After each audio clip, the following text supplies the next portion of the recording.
Hello, this is Mijun from Mijuron University. Today is September 30th and Miju Shin Yosil starts now. Welcome to Mijun, where we consistently uphold the fundamentals of investing in United States stocks. This is the last broadcast of September. September went by so quickly. I wonder how much of your plans you were able to accomplish. There's only one day left. But I hope you finish September well and start October with energy and hope. And if I could add one more wish, personally, my performance in August wasn't very good. As for September, when we talk about the performance of the United States stock portfolio, I think it's been okay so far. Even on the last day, I tried to give it my all, and I reveal my portfolio returns to you all on the first day of every month. I hope that in tomorrow's broadcast, I'll be able to proudly show you some really good numbers. All right, then let's get started with today's prepared United States stock news for September 30th. Today, I'll read a few comments left by my precious subscribers. First, there's a really interesting comment, so I'll read it for you all to enjoy. This is a comment left by Kuchoto 10 hours ago, and I'm always grateful. Thanks to Mijun, my insomnia is gone. When I turn off the lights at night and listen, I usually fall asleep during the comment reading, so I have to re-listen to the important parts the next day.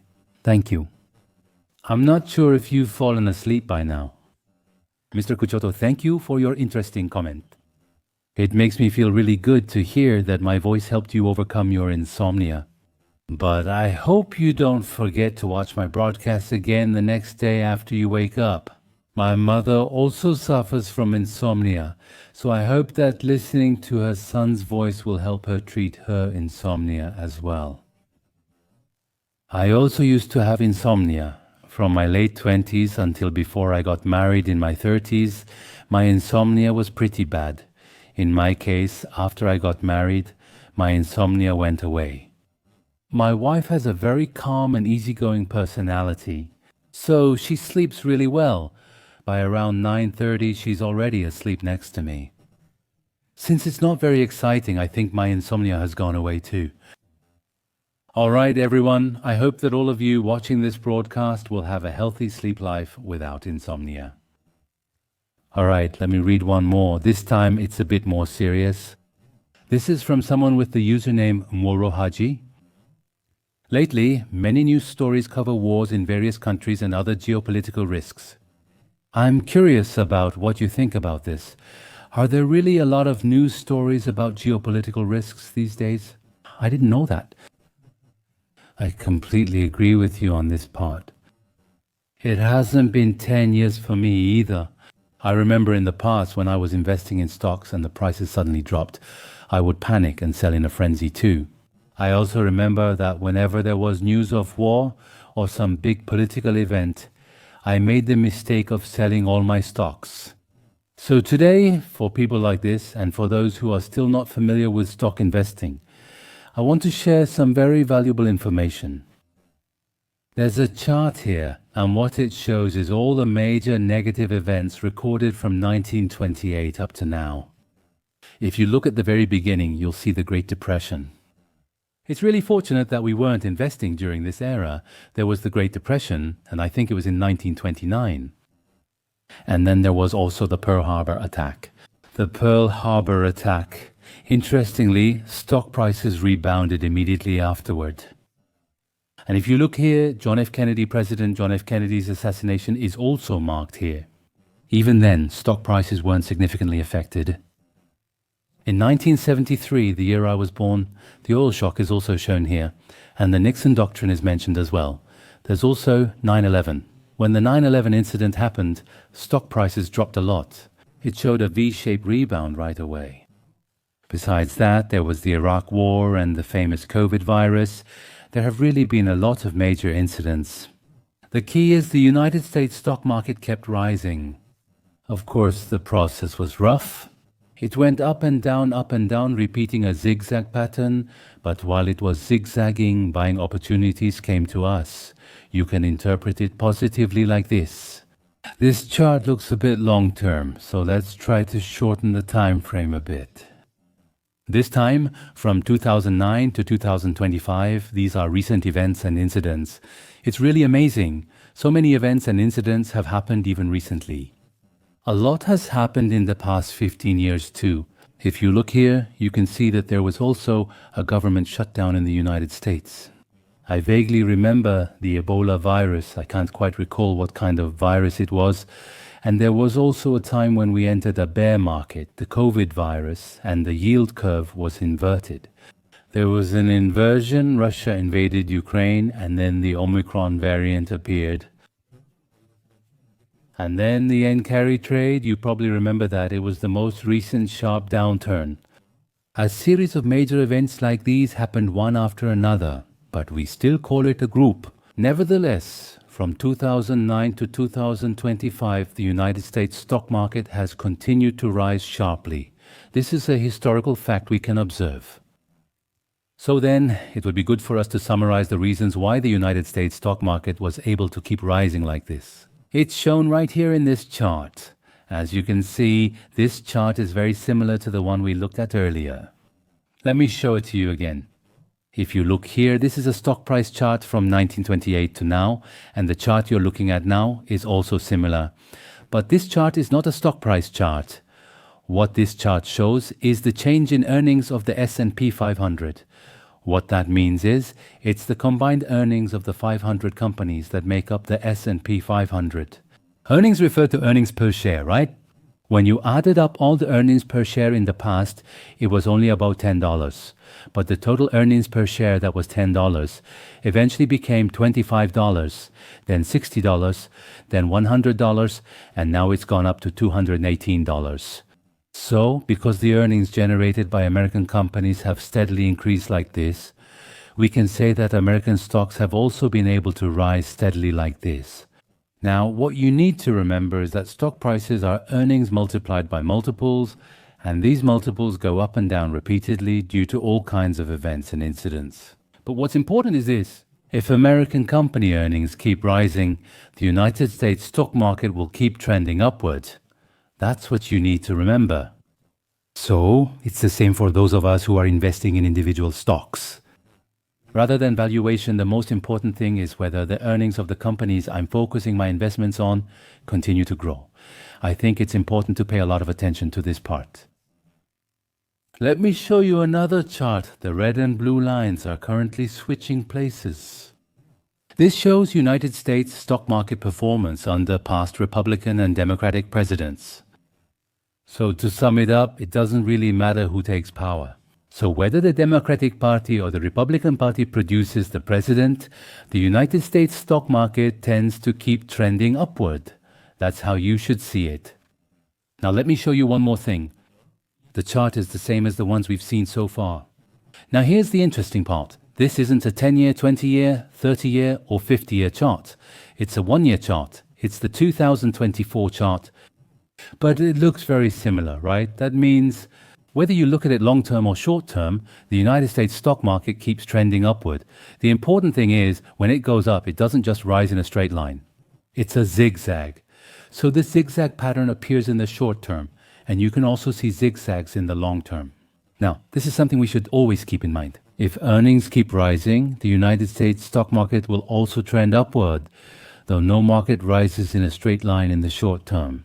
Because there are always ups and downs, it's best to buy at a low price when the market drops. I think it's important to remember this. Now, I wonder if you found some peace of mind.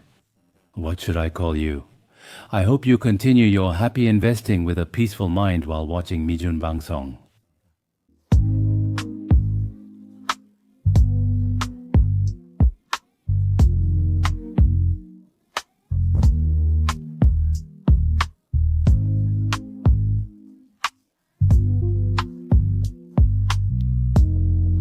Today, I'll again summarize yesterday's United States stock market conditions. First, look at the S&P 500 map. A desirable picture unfolds. Green is completely overwhelming red. Especially the tech stocks we love, like Apple and Broadcom, except for Google, most of them are colored blue. So yesterday in the United States stock market, the market breadth was very wide. And since the tech stocks were showing a strong upward trend, we can guess that most of the indices will show good numbers. Looking at major indices, the Nasdaq 100 performed best. It jumped 0.46% in a day. Microcap stocks, the ultra small caps, rose 0.3%. Third, the S&P 500 also went up by 0.28%, which wasn't bad. Out of the 11 sectors that make up the S&P 500, only energy declined yesterday, while all the other sectors rose together, making it a pleasant day. Now, if we try to guess the reason why the rally was mainly centered around tech stocks like this. Everyone, I'm not sure if you remember the results of the American Association of Individual Investors survey we looked at last week. Of course, the sentiment, which was very negative recently, has improved a bit. But even so, more than 39% of market participants still believe that the United States stock market will decline in 6 months. They still have a very negative outlook. In other words, these investors still haven't been able to participate in the United States stock market. That means they're keeping cash. Now, suppose you were an investor from the 49.5% or 42.4% groups in the past. So I'm holding a lot of cash like this. That means I've sold all my stocks. But when there's even a slight correction, if I decide to get back in, what stocks should I buy? Now, let's think about it this way. If you think like this, of course, you're more likely to focus your investments on tech stocks. Lately, microcap stocks have tended to rise sharply. This isn't new money coming in, but rather you can see it as investors who made a lot of profits from tech stocks circulating their funds. But the reason why tech stocks can't fall too much is that when cash that's been sitting on the sidelines comes back in, it's likely to be concentrated in the most promising tech stocks. So we can guess that this is probably why such a phenomenon occurred yesterday. Thanks to this, the breadth of the market has widened a lot.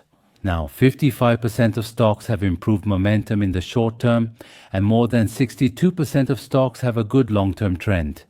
When the market breadth is this wide, the index doesn't get shaken just because 1 or 2 stocks plunge. These numbers are good and can help stabilize the market. That's how to see it. Now, let's take a look at the volatility index. The volatility index is at 16 and 12, so it's gone up a bit compared to yesterday. After all, there's a huge event happening tomorrow. Since there's a possibility that the United States government might shut down, the volatility index is rising a bit. That's how you can see it. Nevertheless, even with a major negative factor looming, 16 and 12 are actually very low volatility index numbers. That's how you should see it. The fear and greed index is the same. It's at 53, so it's higher than yesterday. From what I see, as long as the fear and greed index doesn't plunge below 50, the trend is still stable. It's continuously maintaining an upward trend, so I think that's how we can interpret it. The market score remains at 72, nearly unchanged from yesterday. Therefore, the market sentiment is still maintaining a stable appearance. I'll interpret this positively. Next is the performance of Mijuan's top pick. Yesterday, after a long time, cryptocurrency-related stocks made significant gains. At the very top is B2. It surged by an impressive 9.64%, showing some signs of recovery. The good news is it's the same for Ethereum too.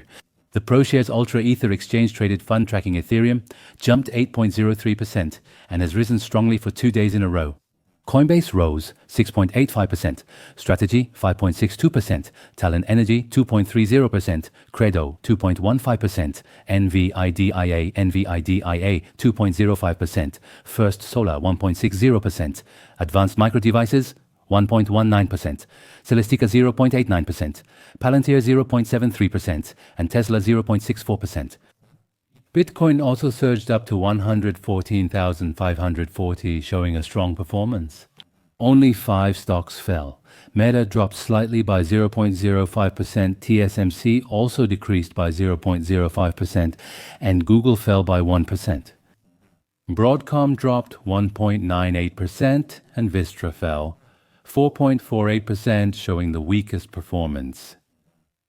So compared to other stocks, Vistra showed a particularly weak performance. Now, let me briefly explain what happened after Vistra's stock price plunged by more than 4%.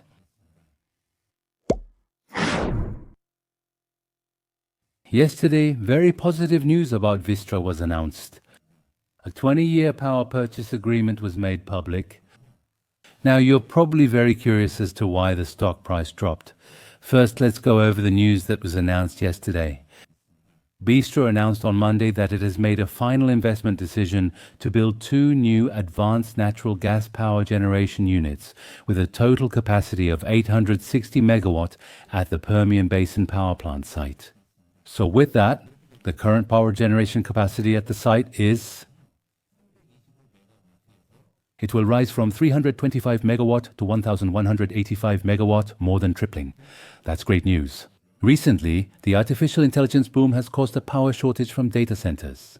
Now, in this situation, if we increase the power generation capacity by more than 3 times, it's highly likely that everything will be sold. Now, there's one more big positive factor, and it's right here. Vistra also announced a 20-year power purchase agreement to sell the 1.2 gigawatt capacity of the Comanche Peak nuclear power plant, located in Texas, to a large anonymous investment-grade company. Now, the company has this power purchase agreement. Power purchase agreement stands for power purchase agreement. All right. According to the power purchase agreement, it is expected that power supply will begin in the 4th quarter of 2027. Now, the problem is they didn't disclose any price information related to the contract, and it's stated as anonymous. Therefore, which company they signed the contract with has not been disclosed yet. Let me quickly discuss this part with a word from Mijun. Although Beast announced a major contract to sell electricity from a Texas nuclear power plant, the stock price is falling because the announcement included very few details.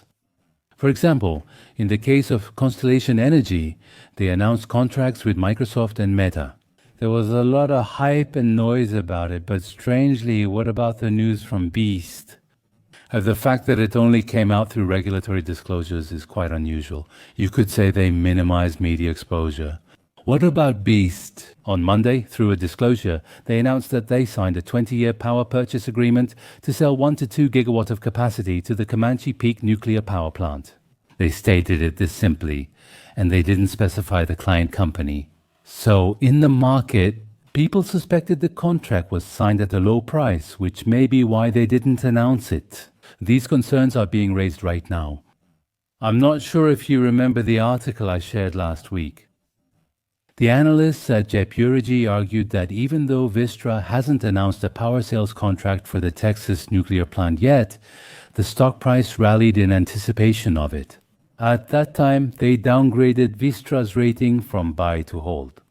So, what does that say about the recent stock price movement? It could be interpreted as another case of buying on rumors and selling on news. But personally, in my assessment, if more information is released in the future and the earnings outlook is actually revised upward, I expect that it will very likely have a positive impact on the stock price. Now, if we look at the momentum indicators for Vistra, the current momentum is quite low. Out of 26 indicators, 11 are suggesting a sell, 10 are neutral, and only 5 are suggesting a buy. Since the relative strength index has also dropped below 50, we can say that the strength has weakened significantly. Now, if you look at the stock price chart, this is a very important moment. The stock price broke out of the box range, went up, then dropped, and then went up again. But the problem is, after dropping, is now sitting at the top of that box range. That level is around 197 or 198, and the current stock price is 198. So whether the price rebounds at this current level or not is technically very important. There are 2 lines here. The orange is the 21-day moving average, and the blue is the 61-day moving average. Both lines are converging at 197 and 198. So you can see that the 3 most important support lines are meeting here. The first support line is the previous high at 197 and 198. The second is the 21-day moving average at 198, and the third is the blue 61-day moving average at 198. So, whether it can rebound from the $198 support line or weekly break below it will determine the short-term stock price trend going forward. If it breaks downward here, there's a high possibility it will test the lower end of this box range again. But if it rebounds here, there's a high chance it will create an upward trend toward the previous high. Now, let's move on to today's main article. If you look at the title of this article, I titled it, Can the History of the Fourth Quarter Rally Repeat Itself? History tends to repeat itself, but fortunately in September 2025, history did not repeat itself. Historically, September is the worst month for the United States stock market, but this month performed well. But what about the fourth quarter of 2025, which starts tomorrow? I hope that history repeats itself once again. Now, through this article, we're looking at how the United States stock market has performed in the fourth quarter and what areas we should focus on to establish our investment strategies. We're also waiting for Han Madoi's thoughts from Mijrion. Now, according to the contents of Bespoke's report, since 1928, across all quarters, the S&P has recorded an average increase of 2.1%.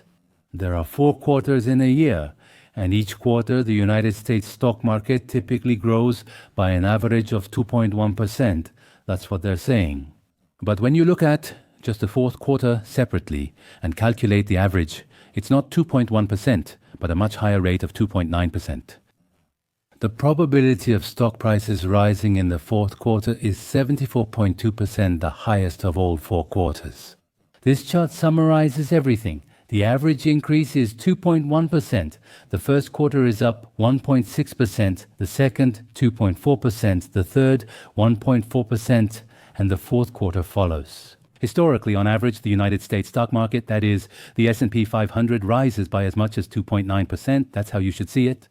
Now, if you look at the historical probability of stock prices rising in each quarter, the first quarter is 60.2%. The second quarter is also 60.2%, and the third quarter is 60.2% as well. All 3 are the same. Isn't that amazing? Overall, it's 63.7%. The reason is that only the fourth quarter has a particularly high probability of rising. The probability of going up is as high as 74.2% in the fourth quarter. So we can see this kind of positive historical statistic. The United States stock market hit an all-time high this month. The S&P 500 is up about 13% since the start of the year as the third quarter ends.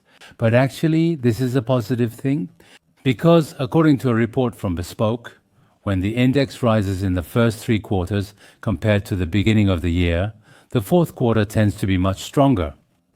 So, what this means is, since 1928, when the S&P 500 showed a gain compared to the beginning of the year before entering the fourth quarter, it recorded a 4% during the fourth quarter, and during this period, the 83.1%. Let me summarize. From January 1st until now this year, the S&P 500 has gone up by 13%.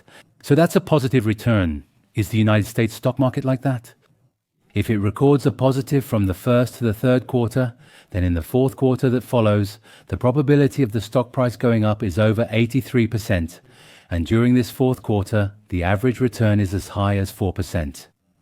Now, there's another important point. It was analyzed that the S&P 500 Darlan's strong fourth quarter performance, especially over the past 30 years, has started to widen the gap. So what this means is, you see this chart is made up of 4 lines, right? Each one represents the first, second, third, and fourth quarters, and they're being compared and analyzed like this. Previously, returns were similar due to little difference. But if you look here, starting from the 2000s and more recently, the differences between these 4 quarters have become noticeably significant. Notably, fourth quarter performance has surged in recent years.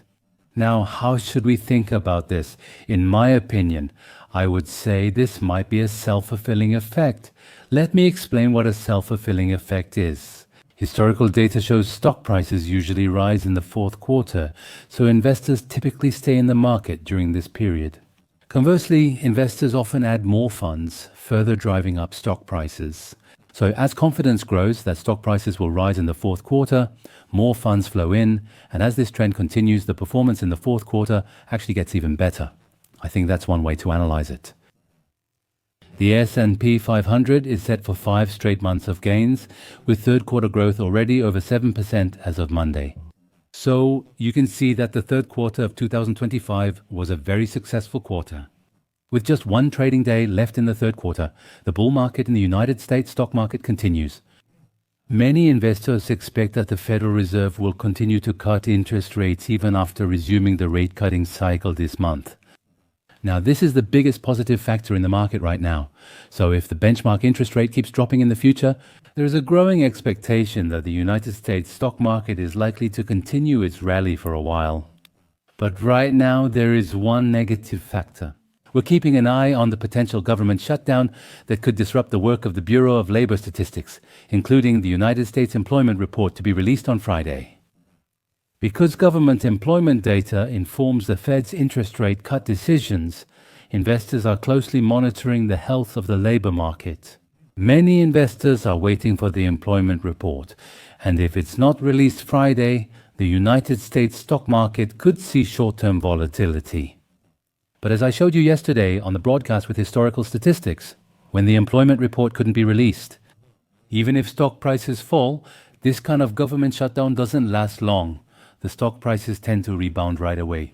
So you can see this as a rare opportunity to buy on the dip coming up. Now here's a word from Michun.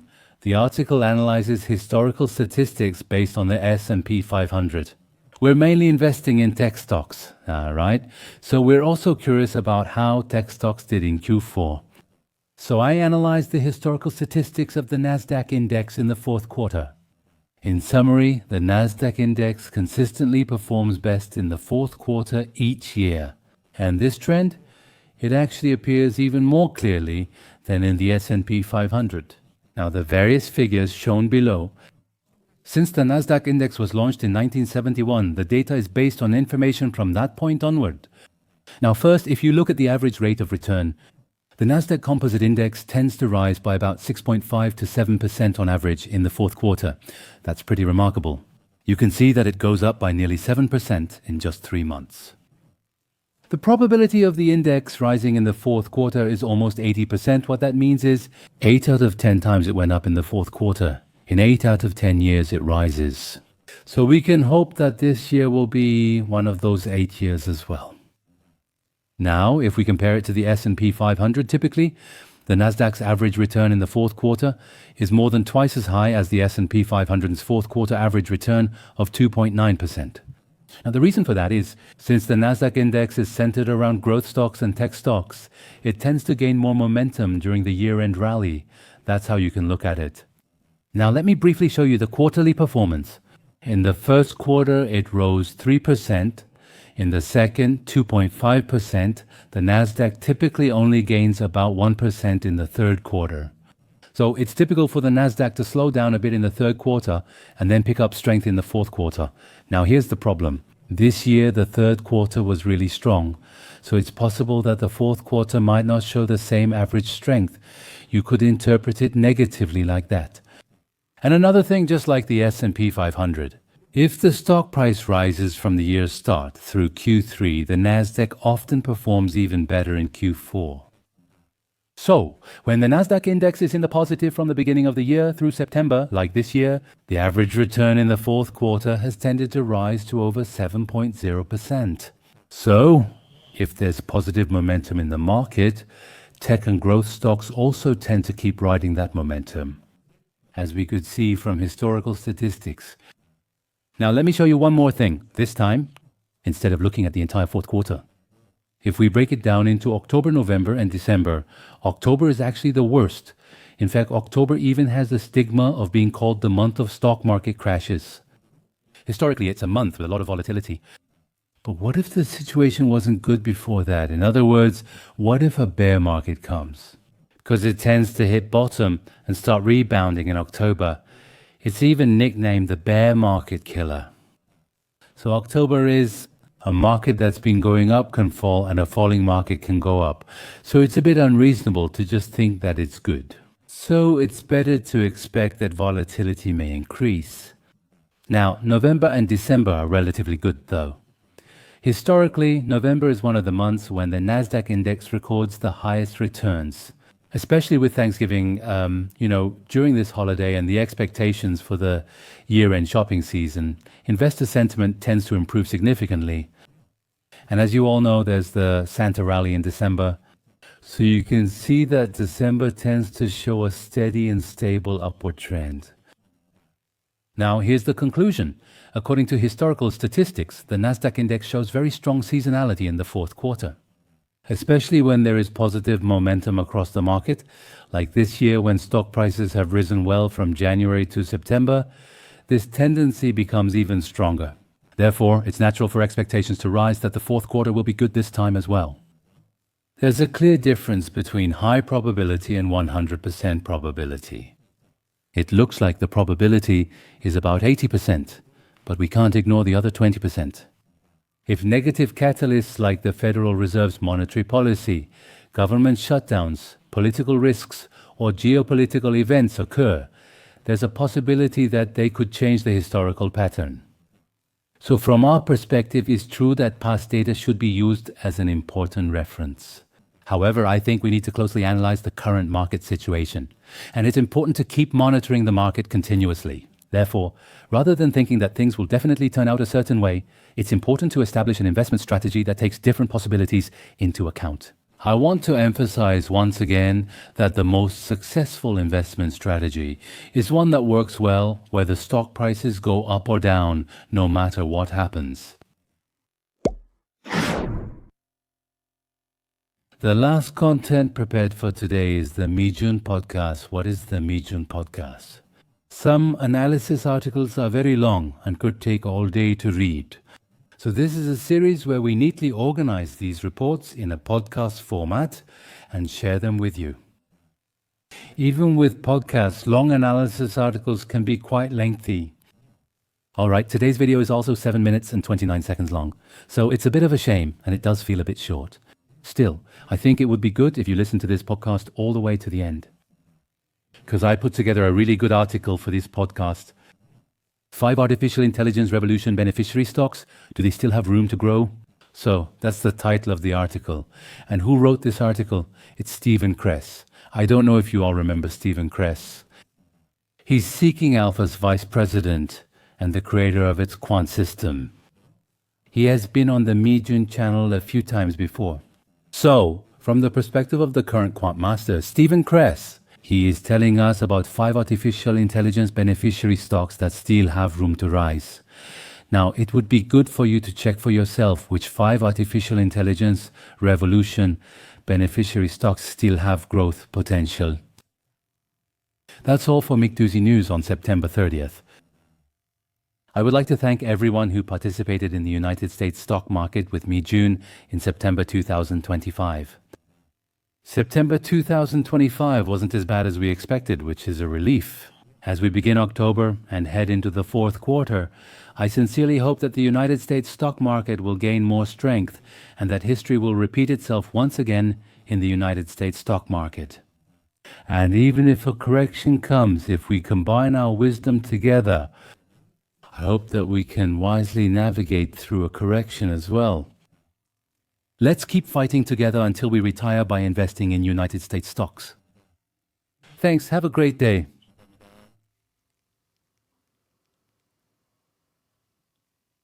Hello, Mijun family. Did you start your day happily today as well? Here in Cairo, where the sun rises and sets at the same time, we are also slowly getting used to it. Now, even the kids don't have a hard time waking up early in the morning.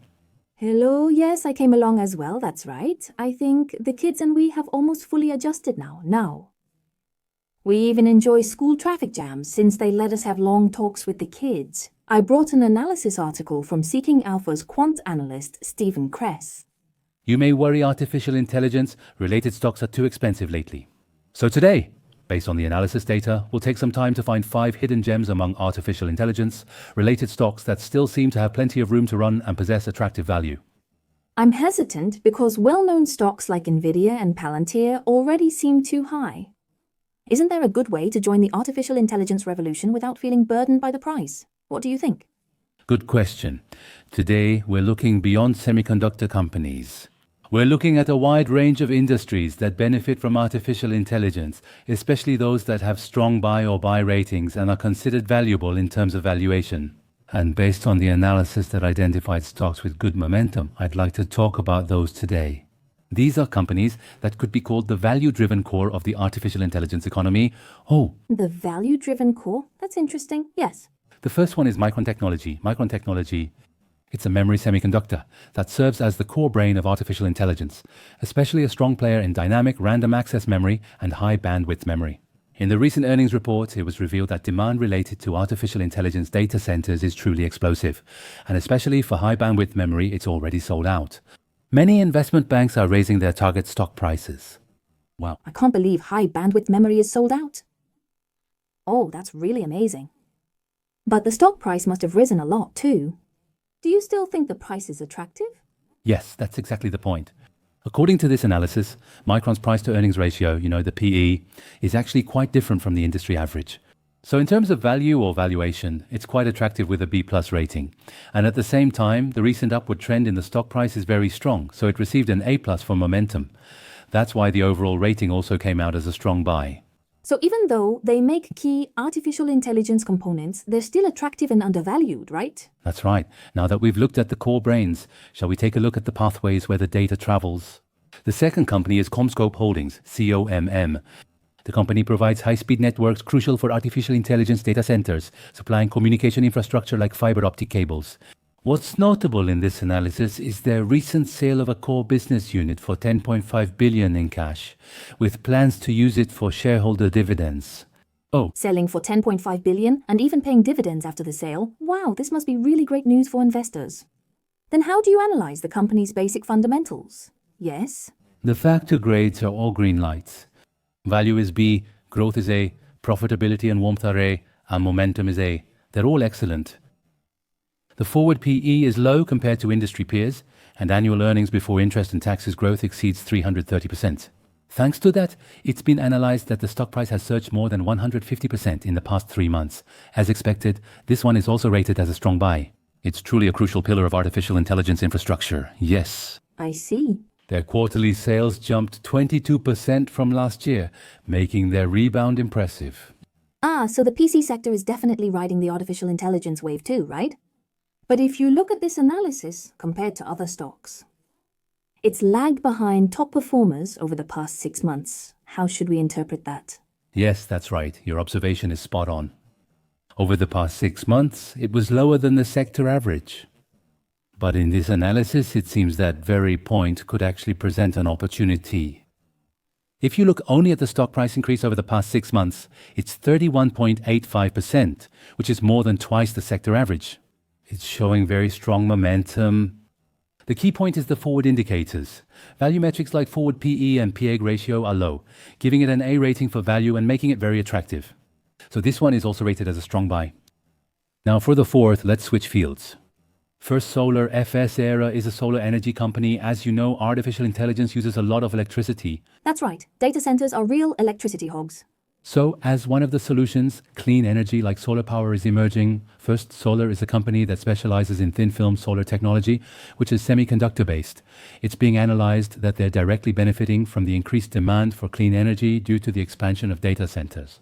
In fact, a very strong order backlog extending through 2030 proves this.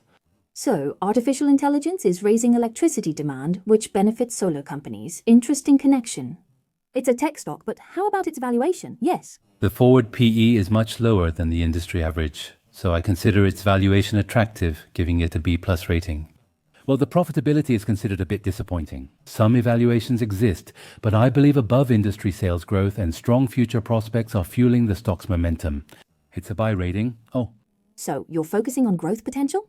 Yes, and finally, the fifth is Dominion Energy, DO, a utility company outside the information technology sector. Utility? Are you talking about a power plant company? Yes, that's right. If artificial intelligence is a new industrial revolution, then utility companies are like toll gates guarding the way. Dominion Energy, especially in Northern Virginia where data centers are concentrated, tightly controls the power grid there. So the main point of this analysis is that they're really benefiting from the surge in electricity demand caused by artificial intelligence. Wow. It's refreshing to hear utility stocks are seen as artificial intelligence beneficiaries. They're seen as stable dividend stocks, but what are your thoughts on their valuation? Yes, their forward PE is a bit higher than that of typical utility stocks. But the important thing is, compared to other artificial intelligence-related tech stocks, they're priced much more attractively. So this could be a way to invest more value-centrically in the infrastructure sector of the artificial intelligence revolution. It's a buy rating. It's much cheaper than tech stocks. It's stable, and it also benefits from artificial intelligence, right? Today we reviewed 5 such companies. Through today's analysis, it becomes clear that artificial intelligence investment doesn't necessarily have to be limited to expensive tech stocks. Some companies support the artificial intelligence ecosystem behind the scenes through memory, communication equipment, PCs, and power. They offer reasonable prices, strong growth, and are core value-driven players in the artificial intelligence economy. Yes, I think this is a really useful perspective for those who hesitated to invest in artificial intelligence because of the high prices. Feels like we're finding hidden opportunities. That's right. Along with the companies we discussed, artificial intelligence technology is advancing. Why don't we think about what other completely unexpected industries artificial intelligence technology might impact in the future? Maybe there are things that aren't getting any attention right now, but in the future we might discover another hidden helper. Thank you for being with me today. Have a wonderful day. Thank you.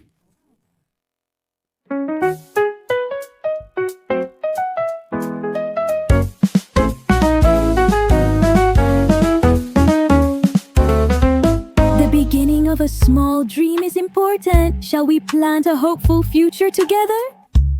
Growing little by little every day, has excitement blossomed in your heart? Let go of your greed, nothing will change this time. The result is just a continuation of the process. Even if a dark adjustment comes, I'm not afraid. I'll hold on to Miju's hand and move forward, becoming the light for the unseen tomorrow. A happy investment, supporting each other's dreams. Let's walk together down this beautiful downhill path. A happy investment together with Miju, until the day we all boldly retire with a national pension together.